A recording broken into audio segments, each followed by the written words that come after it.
right, folks, remember when politicians used to pretend they were cleverer than the rest of us? Well, spoiler alert, they still do. But today we're going back to where it all started.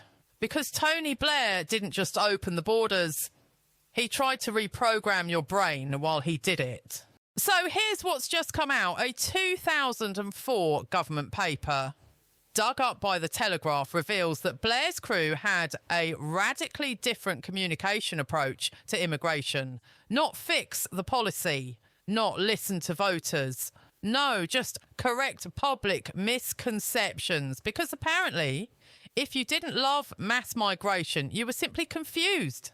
They literally wrote that the goal was to open the way for a more sensible conversation. Translation, shut up, sit down and let the adults explain how multicultural utopia is just around the corner. Does that sound familiar? Now, here's where it gets offensive. Blair's team decided that the public weren't angry. They were misled by the tabloids. The Sun and the Daily Mail were apparently hypnotising us all into worrying about bogus asylum seekers, grooming gangs and social fragmentation, which is a bit awkward because that all actually happened. They didn't believe you had legitimate concerns. They believed you had wrong thoughts that needed to be reframed. This wasn't policy. It was psychological manipulation. And it set the stage for the gaslighting we see today under Starmer. And here's the kick in the teeth. The people they called hysterical bigots were spot on. We did get record level immigration. We did see spikes in low-skilled dependency.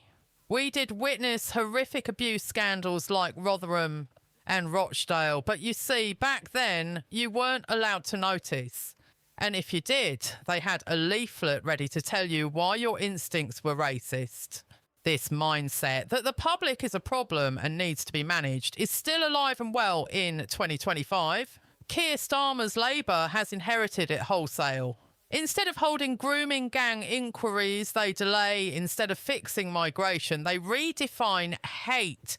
Instead of protecting women's safety, they redefine what a woman is. It's Blair 2.0.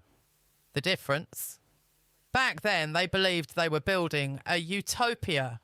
Now they're just clinging to power. Some Blairites defend it by quoting Edmund Burke. You know, the whole MPs must use their judgment thing. Fair enough. But when voters were right and the government was wrong, that's not judgment. That's hubris. That's we know best syndrome.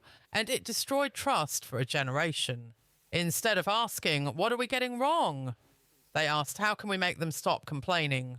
Now, this isn't ancient history, folks. This is the blueprint for modern censorship.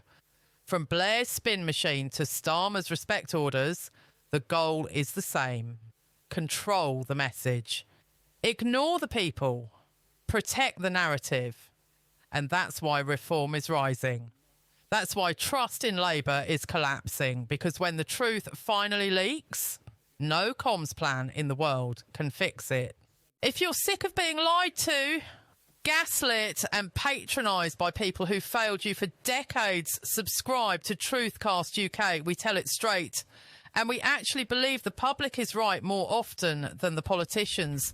Smash that like, drop your thoughts in the comments. And if you've got stories of Labour lies, we're all ears.